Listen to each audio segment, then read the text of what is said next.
Bienvenidas y bienvenidos a otra sesión de la estrategia Aprende en Casa 2. Es un placer poder estar con ustedes. Soy la profesora Lizeth Díaz y los saludo con mucho gusto. Aprovecho la ocasión para recordar que a sus hábitos de estudio sumen buenos hábitos de higiene y de alimentación y que procuren realizar actividad física diariamente. Recuerden que la salud, como la educación, es responsabilidad de todos. Esta sesión se titula Reseñar ¿para qué? Y estará dedicada a desarrollar el aprendizaje esperado. Participa en la presentación pública de libros. En específico, abordaremos cómo identificar funciones de reseñas de libros. Los materiales que vamos a necesitar para esta sesión son cuaderno, lápiz o pluma para que puedan tomar notas. También podría ayudarles tener a la mano su libro de texto de lengua materna. Compartir impresiones y hacer una crítica de textos diversos es una práctica común en el ámbito académico. Los textos, por lo que se suelen compartir, se llaman reseñas. ¿Ustedes saben qué son? ¿Qué tipos hay? ¿Cuál es el tipo de información que presentan?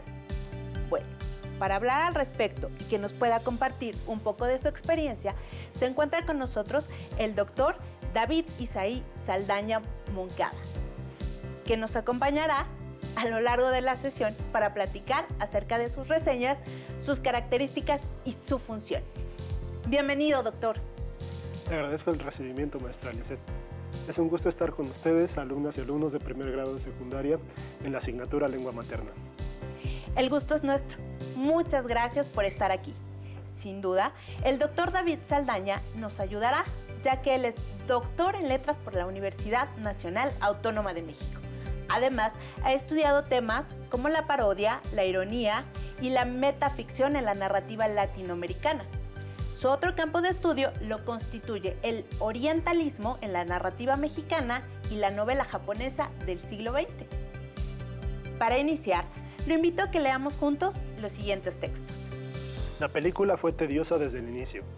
La trama se podía adivinar desde los primeros minutos. Aunque los personajes tuvieron un buen desarrollo psicológico, lo cierto es que no lograron salvar a la película en ningún momento. El segundo texto expone: pocos textos en la literatura mexicana de imaginación tienen la belleza y la expresividad de este relato, Aura. El hecho es que Carlos Fuentes, dueño de todos sus recursos, ha dado aliento a una atmósfera de sombras y ecos, donde está manifiesto el tema de la verdadera identidad. Gracias, doctor. Coincidirán conmigo en que ambos textos presentan una valoración crítica de la película y del libro. Para comenzar, ¿nos podría explicar qué es una reseña? Ya que la mayoría de las veces se entiende como una explicación breve de la obra. Sí, una reseña es efectivamente un texto breve, pero no es una explicación simple de una obra. Una explicación implica entender factores ajenos al objetivo de una reseña. Por ejemplo, qué motivó al autor a escribir dicha obra y qué sentidos tiene, por qué se escribe de esa forma, qué pretende lograr con ella, lo cual, sin una base documental amplia y bien fundamentada, nos lleva al ámbito de las opiniones o conjeturas, o en todo caso al del comentario. Una reseña busca dar un panorama crítico de una obra al lector, es decir, no es un resumen, en tanto no solo presenta los puntos importantes, sino que busca presentar un punto de vista crítico y fundamentado sobre el texto en cuestión. Desde ese punto de vista, es importante considerar que una reseña no se escribe desde el desconocimiento del material reseñado, sino al contrario, para escribirla debe haber un bagaje previo sobre el tema, el autor o la forma discursiva que se aspira a reseñar.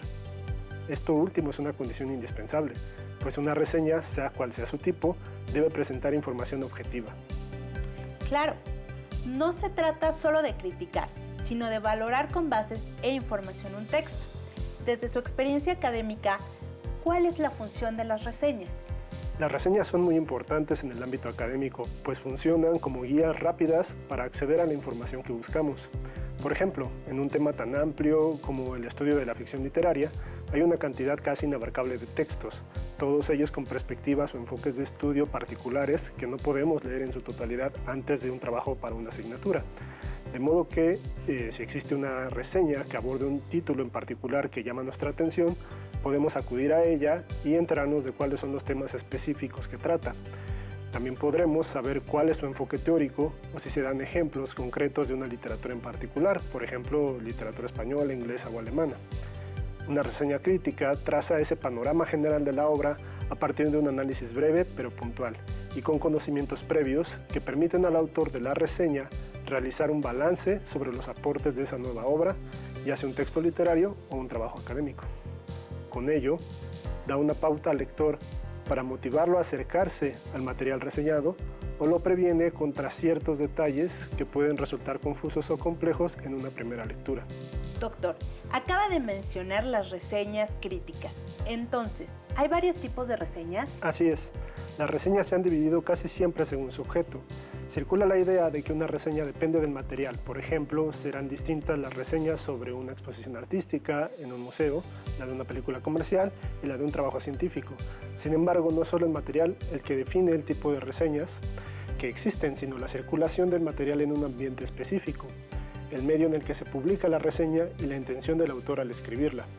Así, por ejemplo, podemos leer una reseña divulgativa sobre un libro de física en la que se nos alienta a acercarnos o tener cierta precaución con lo presentado en la obra, a veces incluso desde una posición subjetiva, pero ese mismo libro puede ser objeto de una reseña crítica que busca discutir sus aportes con mayor complejidad, al seguir un método estricto de comprobación de sus planteamientos, teorías, resultados, etc. En ese sentido, tendríamos dos tipos generales más allá del objeto reseñado, la divulgativa y la crítica. Ambas son válidas, pero es importante identificarlas para entender qué perspectiva es la que ofrecen a los lectores. Ya nos explicó algunas características de las reseñas.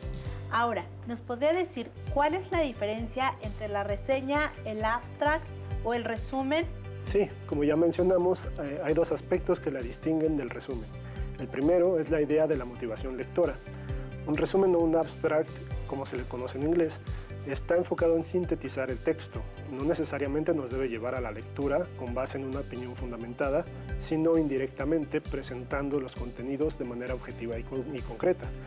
Esto sucede en el nivel divulgativo, donde resumen y reseña tienden a confundirse en ese ánimo por informar.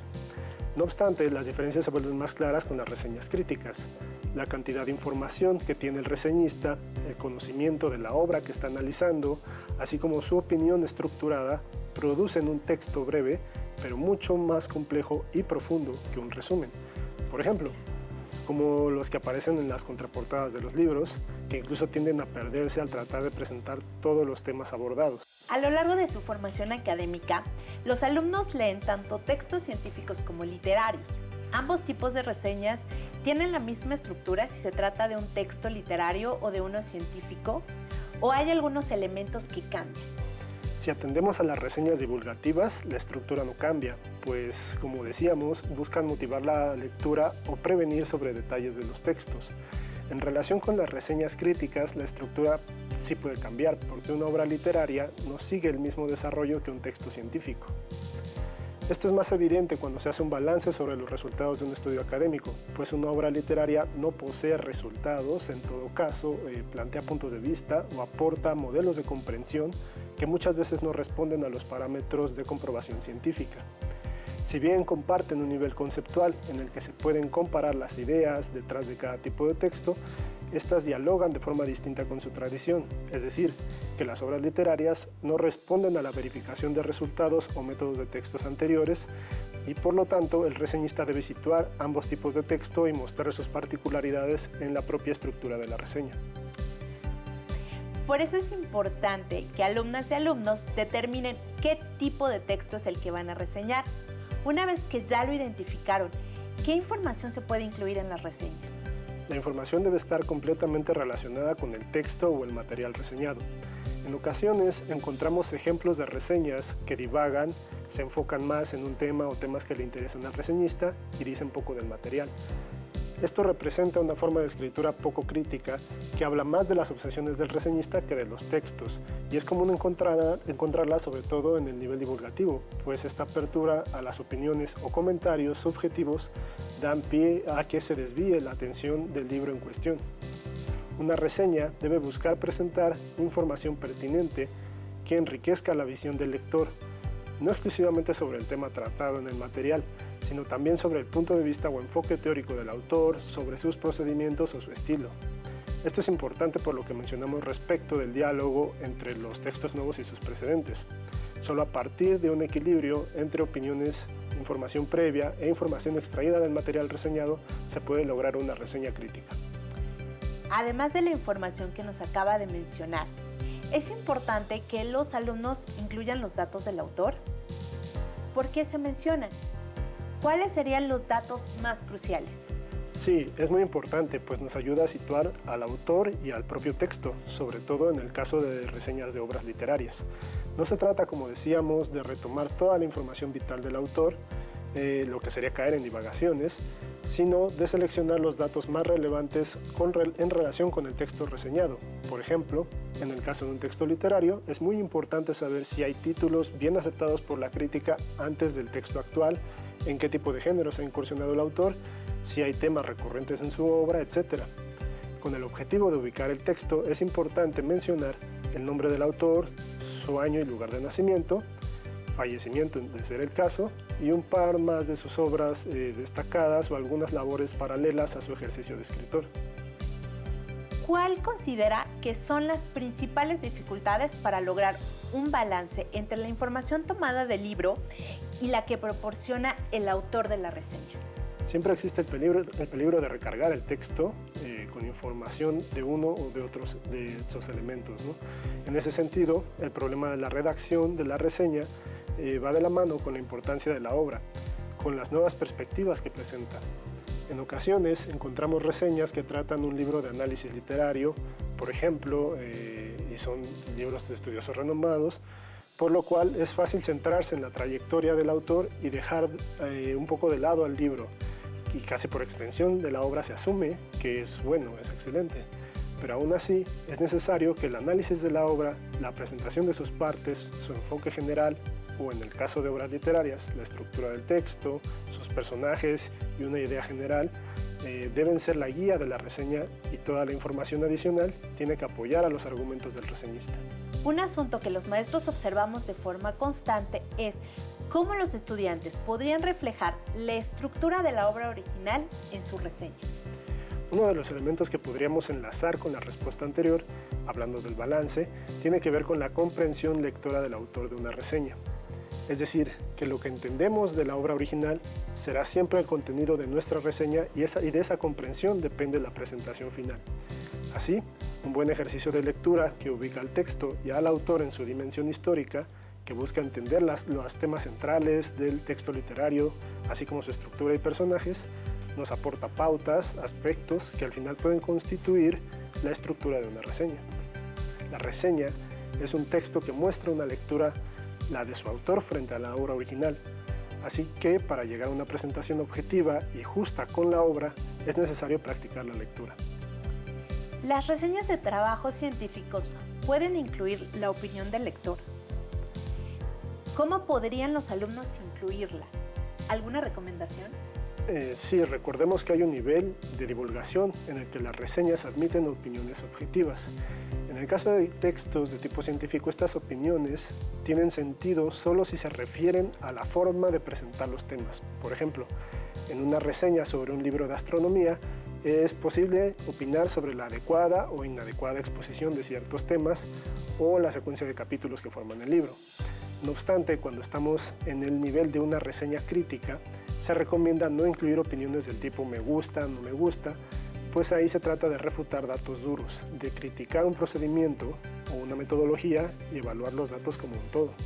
No debe haber espacio para lo subjetivo, sobre todo si no está fundamentado, pues no aporta nada al lector de la reseña. Para los alumnos puede ser complicado redactar una reseña. ¿Nos podría señalar algunos elementos o características a considerar en el momento de redactar una a fin que sean atractivas y cumplan con su propósito?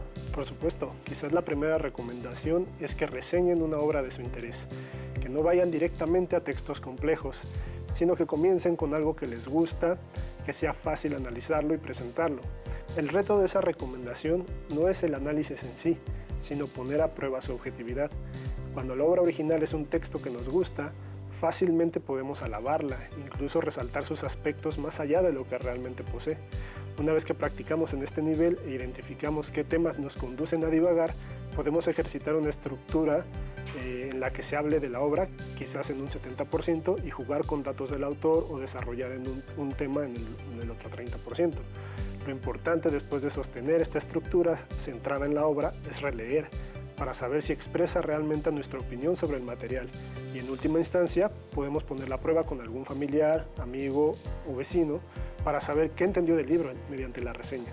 Si el mensaje es similar a nuestra lectura de la obra, tendremos un modelo con el cual se pueden practicar reseñas futuras. En general, ¿cuáles son las posibles estructuras de la reseña? Como decíamos, depende del tipo de reseña que escribamos, pero en general es importante presentar al autor y al libro.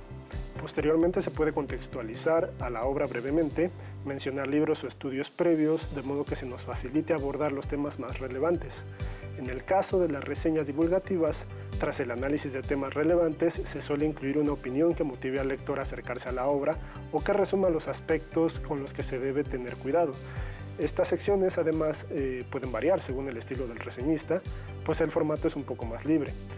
Cuando trabajamos en una reseña crítica, la estructura no puede ser tan libre. Aun si se trata de una reseña literaria, debe mantener la presentación general del autor, obra, contexto, temas y estructura y un cierre valorativo. Si redactamos reseñas sobre trabajos académicos y científicos, la estructura puede enriquecerse al discutir temas y estructura propia de la obra original, así como otros aspectos. Por ejemplo, en lugar de pensar en los temas aislados, se deben presentar los objetivos del estudio reseñado, su enfoque teórico y los conceptos que utiliza. Al pensar en la estructura de la obra, incluimos aspectos metodológicos, como cuáles son sus argumentos, cómo presenta sus datos o qué tipo de evidencias incluye, y para finalizar, se puede comentar cuáles son sus aportes en relación con estudios previos a fin de dar un panorama global.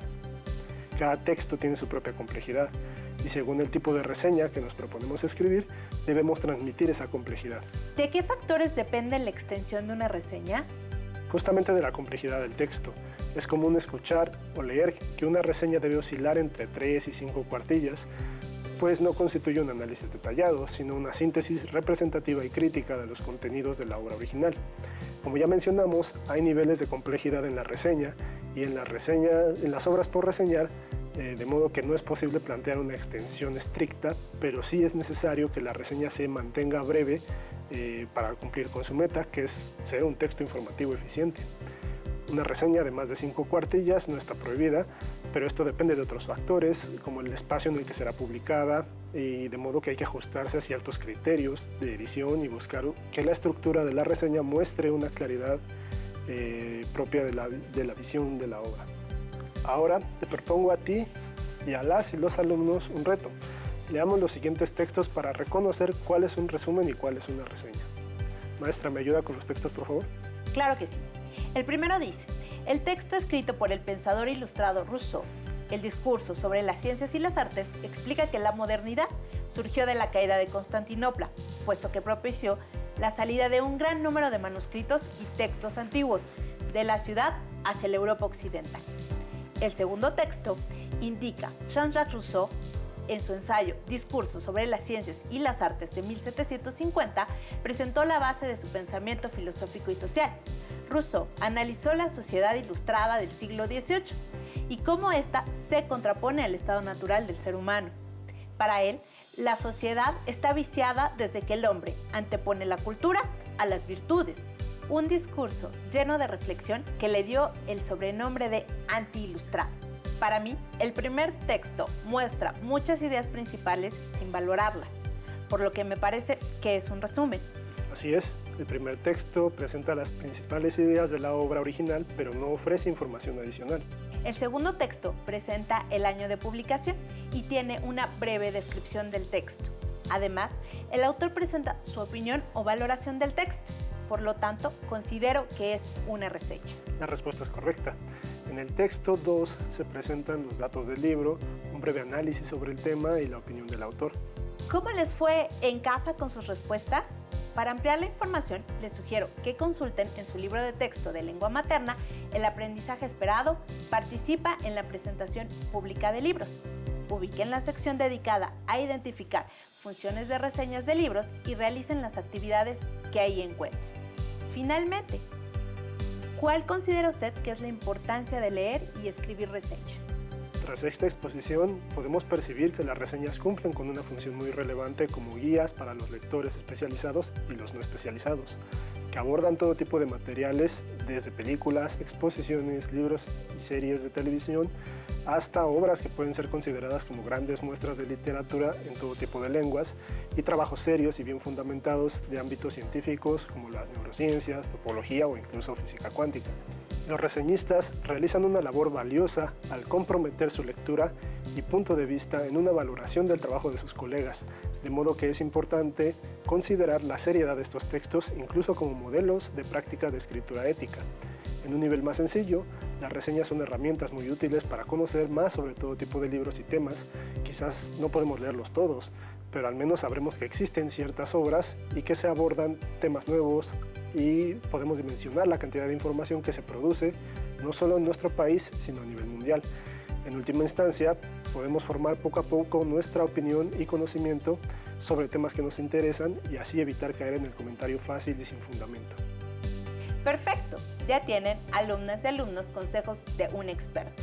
El tiempo se nos pasó volando, es momento de despedirnos. Le agradezco, doctor David, por su tiempo. Fue un placer haber conversado con usted. Al contrario, estuve muy a gusto conversando con ustedes. Me despido de las alumnas y alumnos. Muchas gracias. Listo, terminamos, pero aún nos queda mucho por explorar y descubrir. Así que nos vemos pronto aquí en Aprende en Casa 2. Hasta la próxima.